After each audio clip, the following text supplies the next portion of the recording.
little bit about your journey that got you to where you are today in regards to prioritizing your strength training or workouts? And what was your thought process when you started? What did you think you were going to get out of it? Well, I didn't really expect to get a lot out of it this time around, but we've been through this twice. So I've got a long history of back problems, 20, 30 years, 5 surgeries. It reached the point that the medical doctors just said there's not much more you can do. Take pain medication, which I still take, and they just cope and get through life. So I went through a period, about a year and a half, with a physical therapist. And at that point in time, all I could do was stand in the pool, raise one leg up and down, maybe 20 times, and that was the extent that I could accomplish in the pool. And I did pool physical therapy for over a year, like twice a week. Same thing, I couldn't progress. At the end of the pool physical therapy, I still had very little leg strength of my left leg. I pulled myself upstairs hand over hand on that handrail. Probably I was in that state for a good 2 or 3 years. Yeah. But I talked to you guys along the way, and we were kind of seeing how the pool thing would go. My back was so reactionary at that time. You know, any impetus at all would just increase pain. Right. And so we started with the training with Dave. And the first thing when we first came in, the first thing he asked me to do, I still remember, he said, just stand straight up and lean forward and bend at the hip. I moved like a half an inch. The muscle spasm started, pain started. So he tried a couple more things and it wasn't working because whatever the reflexes for the muscles trying to compensate to eliminate the pain were taken over. So he come up with some other kind of plan. I don't understand the plan, but he worked on other muscles. Like I got big muscles here. You know, I'm good here, right? You are. So I can do beer curls, no problem. But I don't drink beer. So they're pop curls. Pop girls. But so he just gradually strengthened the muscles around my back that he could get to respond until he could work down into the core. Because what had happened is, this is my theory, who knows if it stands up, but I'm in this state of pain all the time, and the body wants to compensate for the pain. So there's pain directly in the spine. So the muscles try to realign the spine to get it in a position where it's not in pain.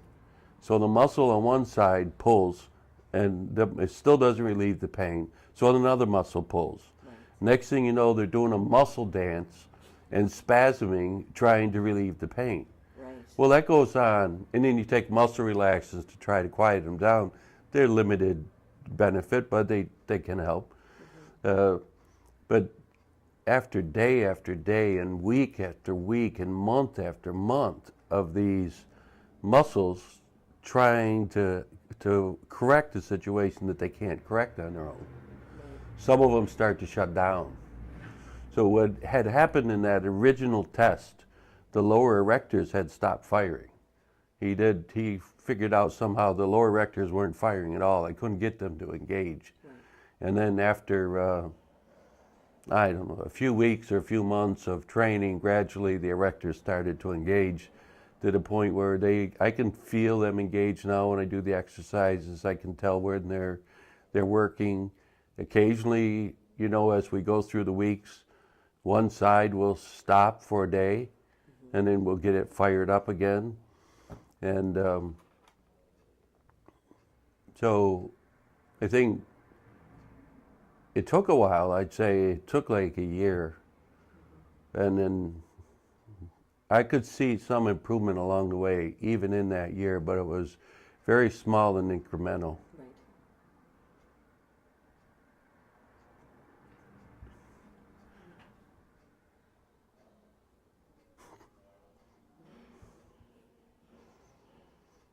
But we got there.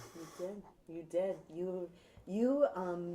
I'll tell you, one thing that I find very curious to know about is how did you, because I know the level of pain that you were in, and I know it was completely debilitating for you. Oh yeah. How did you muster up the strength to just even come in and try this? Because I can't imagine being in the level of pain that you were, the thought of doing strength training or exercising had to be Well, overwhelming. I don't think so. Not for me, right? Why is that, would you say? Maybe it's just part of my personality. I didn't. I never had to. If something isn't effective, I won't stick with it. It's just part of my time management that I've learned over the years. So if it's not working, I'll stop. Okay. Or if I'm not getting any benefit, you don't keep doing it. That's kind of natural. Right. So I mean, I stuck with the physical therapy, seeing very little benefit, but just hoping I was going to get somewhere. I had no other options. Right. I had already tried chiropractic for over a year, Right. and that was, I mean, a full hour once a week. I know you And do massage therapy. I still do massage Right, therapy. right. And the massage therapy helps because I'm constantly dealing with muscle spasms still. So when the muscles, they get knots, and the massage therapy helps get the knots out, gets the muscles to relax. Yeah. And one thing that's particular to me, like I'm sitting here comfortable now. They always want to give you a pain level rating. So it probably, when I think about it, there's definitely spine pain, but I can ignore it if it's like a 2 or 3. And I'm comfortable now. I take a pill at 4 o'clock. By 4 o'clock, you'll see me be a little more peaked. Right. But as far as I had no problem coming here to do the training. To me, it was not getting up the strength to come and do the training. It was just a matter of trying to be committed to a hope that it would get somewhere. Right. Right. And I also can imagine. I mean, you know Dave, and so you're. But he did this comfort- for me already once, Yeah. 8 years ago.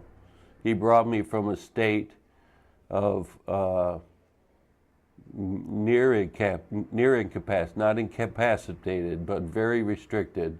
And he brought me to a state that I felt like I was like Superman a little bit, like I was able to do things I hadn't done in 10 years, and then I was doing them.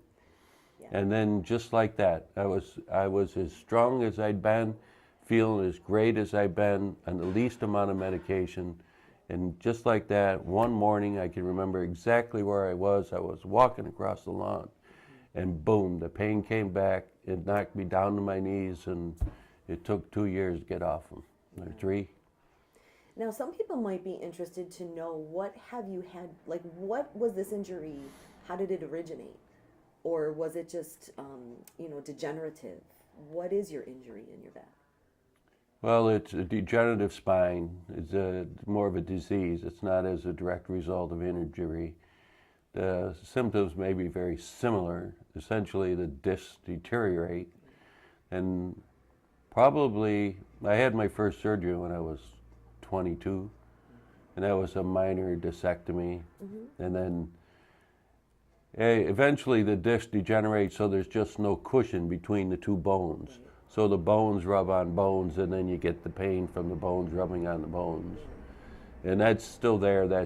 They've eventually fused the lower 3 vertebrae. And then they did discectomies in the 2 vertebrae. They remove any part of the disc that's protruding and pinching nerves. Right. Well, at this point in time, all that stuff is degenerated and gone. So I don't get sciatic nerve pain anymore. I have probably a significant arthritic condition and a stenosis, which is the narrowing of the column where the spinal cord is. That is 65% compromised. So at one point of the spine, but the spinal cord shield is very, very tough. So that's really protecting all those tender nerves. So even though I have severe stenosis, it's essentially non-symptomatic. Okay. When it becomes symptomatic, they say I'll get a lot of leg pain, and that's inevitable. And then when that comes, that would require another surgery, but otherwise, surgeries can't help anymore. They can't rebuild the spine, and they essentially would have to go into all those complicated nooks and crannies and remove all the arthritic conditions and not bang and cut nerves and things, and it's just not in the medical possibilities at this time. For one time, they talked about inserting replacement discs, and I was just never the right candidate for it. And the medical community hasn't fully embraced replacement discs. Some people have, and some people haven't. The insurance companies, by and large, don't pay for them. Right.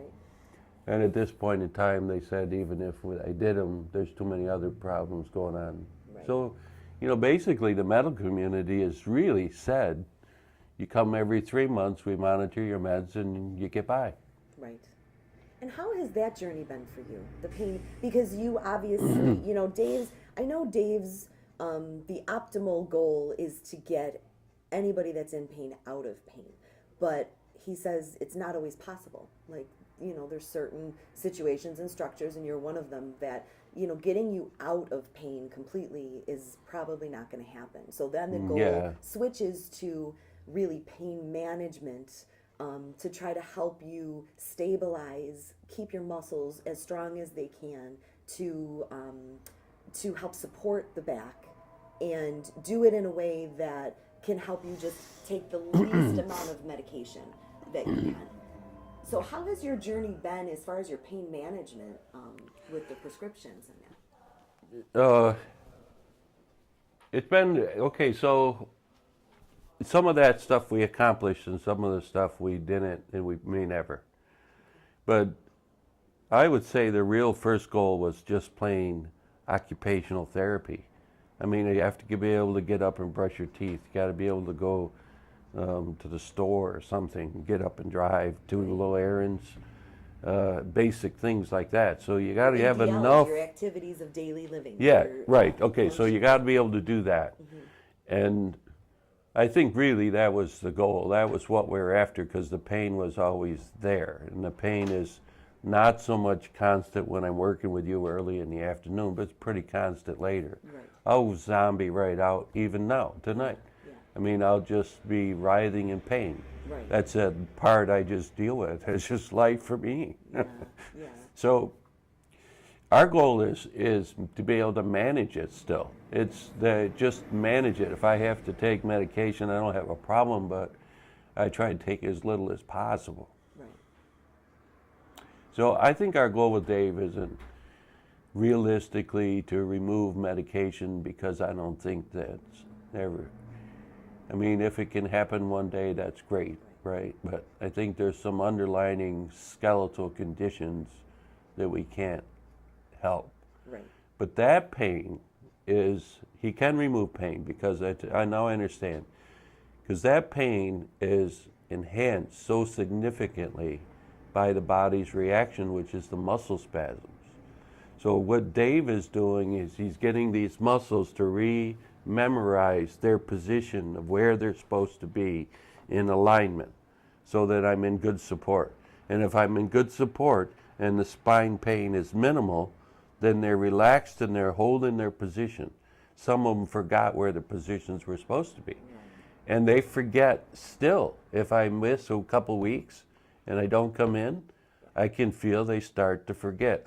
Start to get more twerking and knots and different things. Right. Yeah, so the muscle memory doesn't hold quite as long. So you've got to make sure the consistency of your workout is really important. Yeah. Because you're just reminding your muscles of what they're supposed to do, or at least just engaging them at least a couple times a week to keep them. Yep, that's in my mind. That's why I'm coming here. I'm coming here to get that torso, to keep remembering, to be, in alignment and be in a supportive position. Yes. I really don't care how many curls I can do anymore. Right. But, yeah.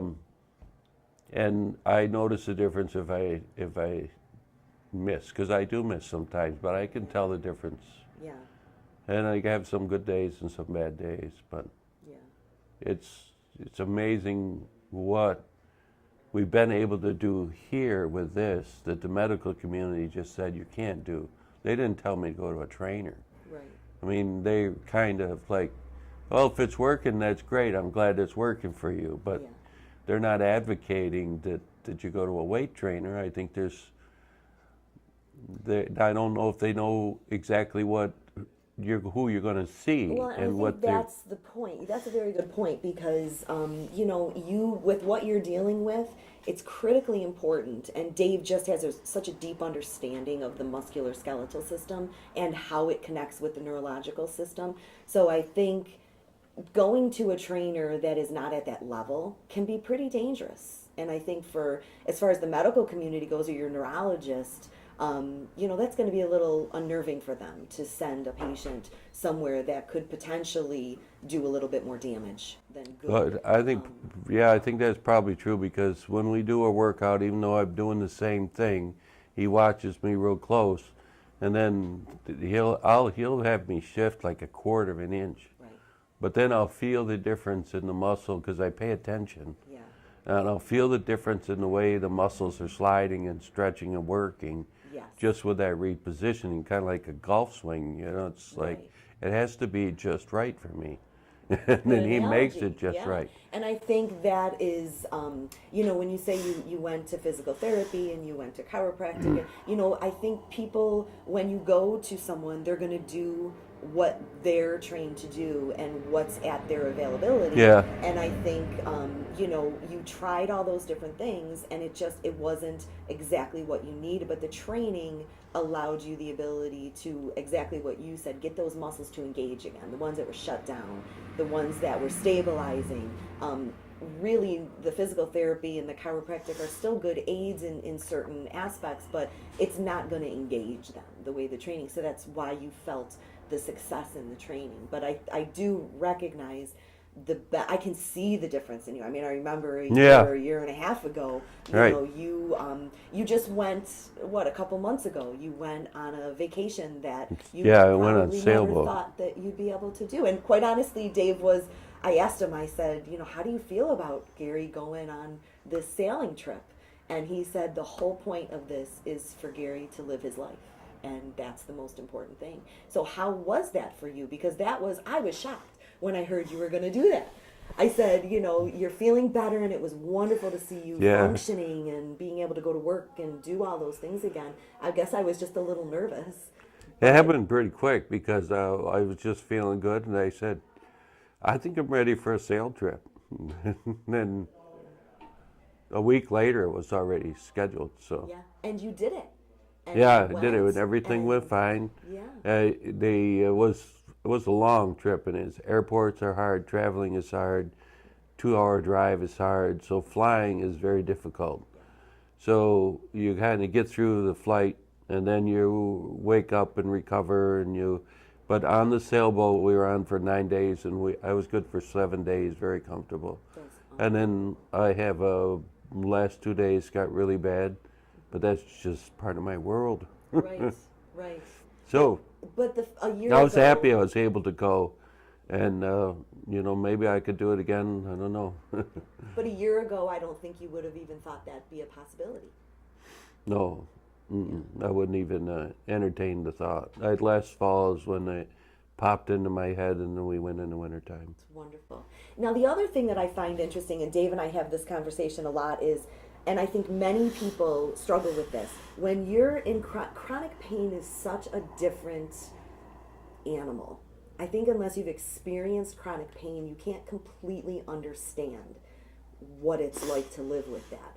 But when you do something that brings that pain level down a little bit, how do you remind yourself? So say in your instance, you get to the point where you're feeling better and you feel like you can start doing activities you weren't able to do before.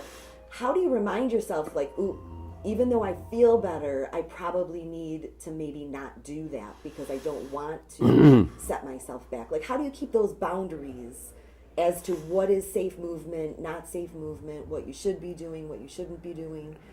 Well, there's two things there. There's rudimentary questions are like, how should you bend and move, the mechanical things. Right. So you learn them and you try to remember them, and if you're a constant state of being aware of what your incapacities are.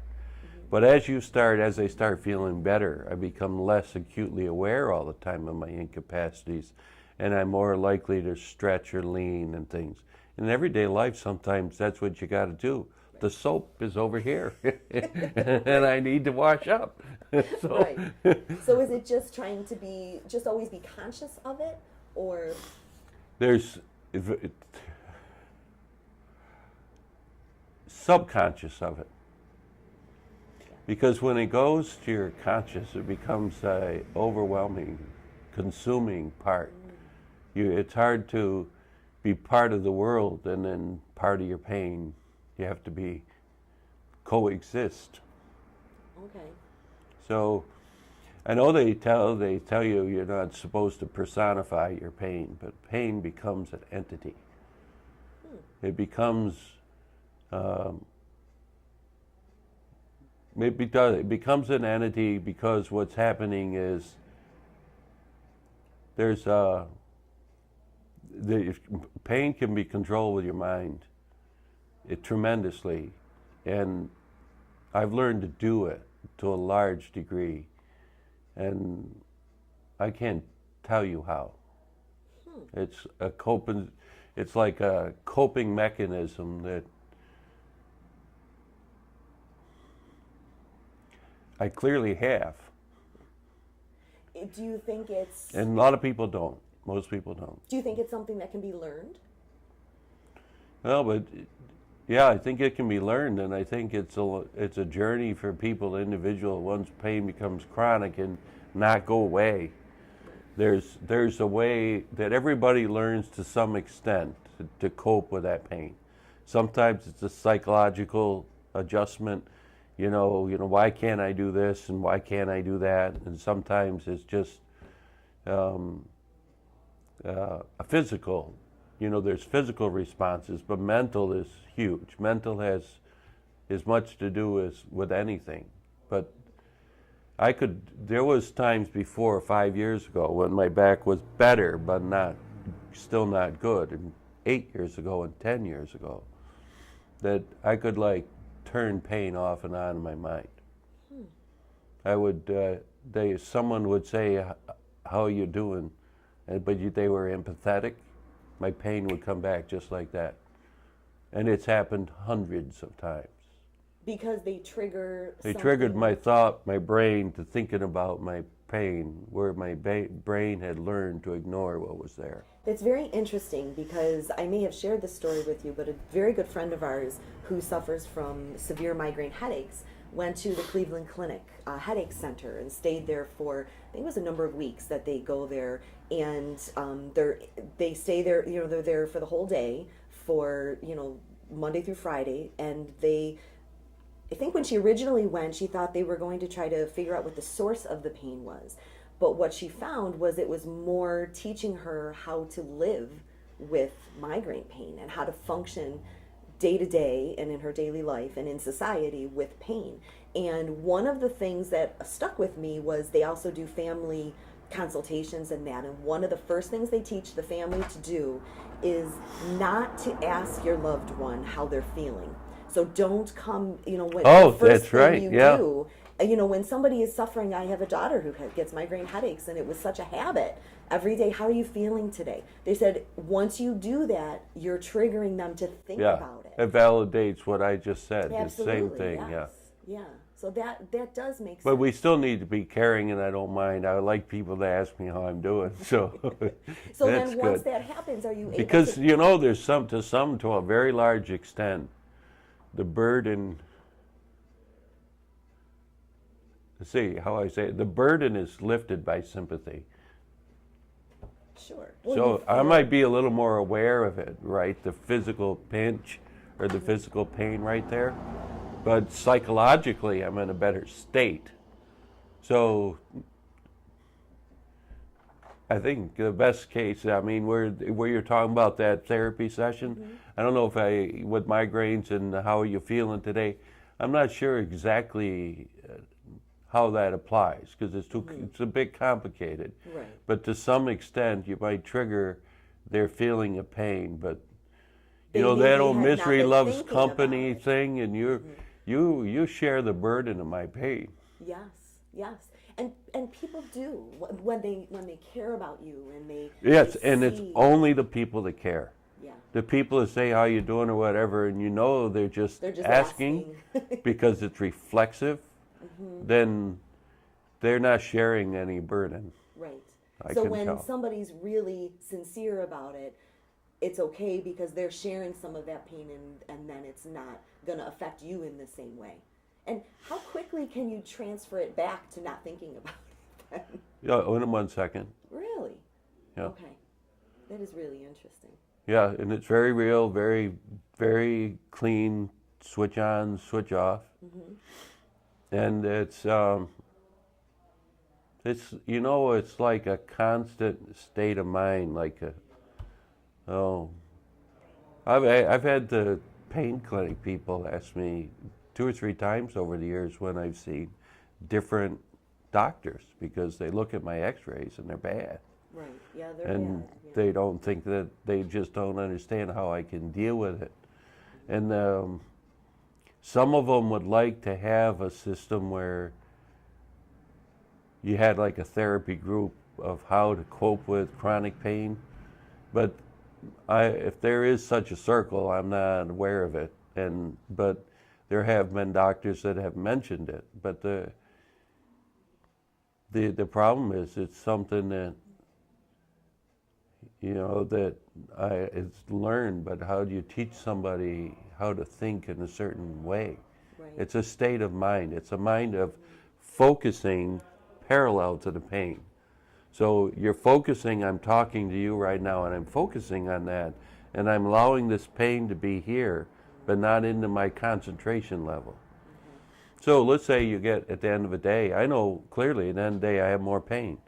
Do I know that there's a possibility, I would say, that there more pain existed during the day, except for I didn't let myself be aware of it. Okay. But at the end of the day, your mind gets tired. Yes. You're fighting a battle every day with chronic pain.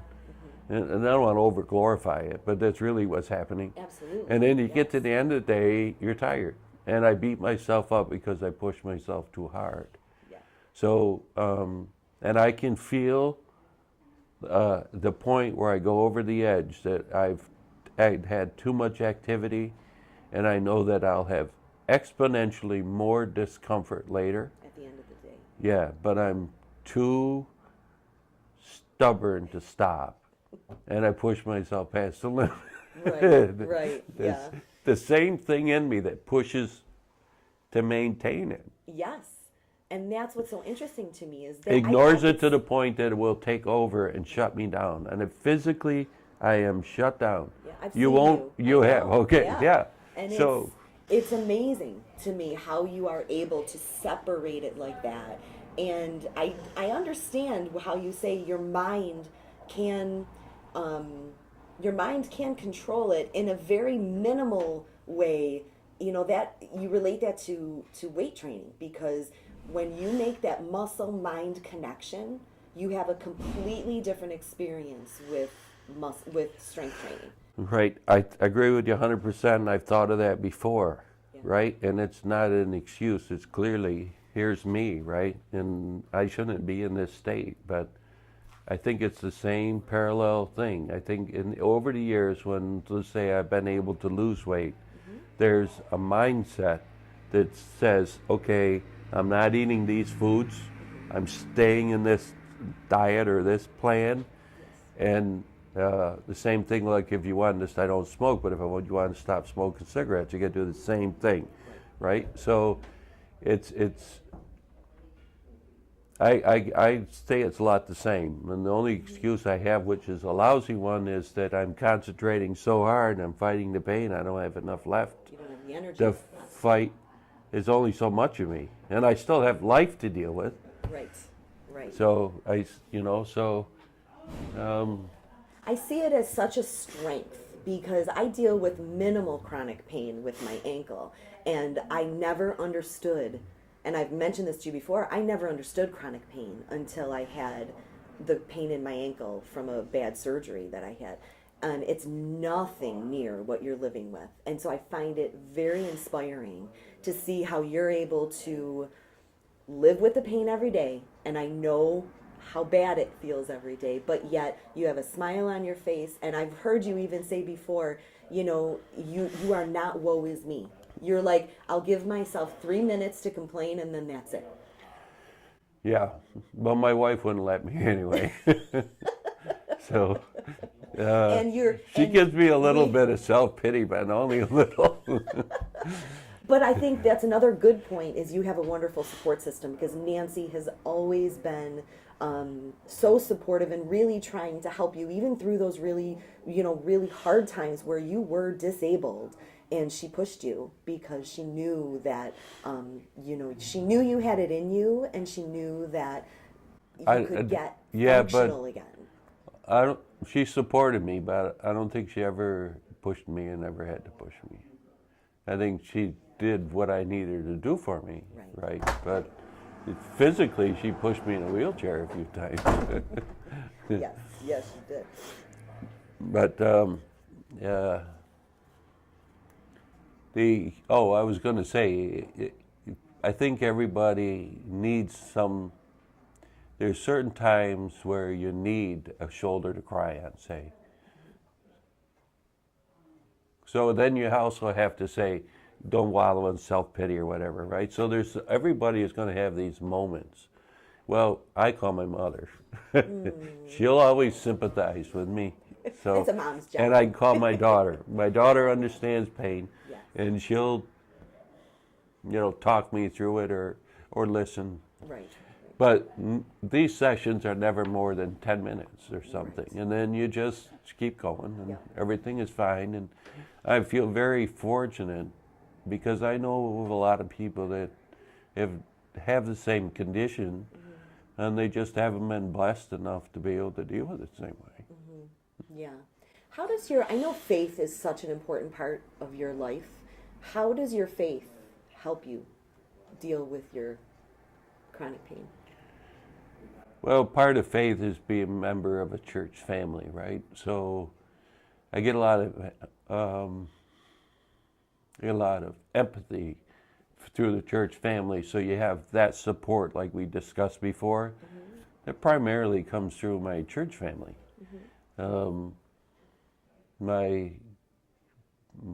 My personal family, it's like that's not a problem. So, but it's primarily collectively the number of people that's coming through my church family, and they care. Yes. Yeah. And it becomes a celebration if I go to church and I'm standing. Yeah. If you're standing, everybody's standing. Yeah. That is for sure. And I've had to sit in this reclining chair. I mean, I did for a couple of years, and now I'm sitting in the pew, and people notice. Absolutely, yeah. But the fact is, they celebrate with you at the same time, and it's connected to my church family, but it gets very difficult there now to explain in religious terms, because I definitely believe in Christ, and I believe that God has a purpose for me, and I believe that He is helping me manage a situation that life just gave me. And I think, so I give Him credit for that, but I still have to manage it. Right, and by you managing it, you inspire other people who are dealing with similar situations and really didn't think that they had the strength or the ability to get through it. But then they think of you, and they're like, wow, they know how much pain you're in, they know how difficult it is, and you always have a smile on your face. You always do it with such grace. I have never thought of it in terms of inspiring other people. But that's how God is using you, maybe. Well, I think we don't always understand the way God uses us. Yeah. But if that's the case, I'm thankful. And so am I. Thank you, Gary. Yeah.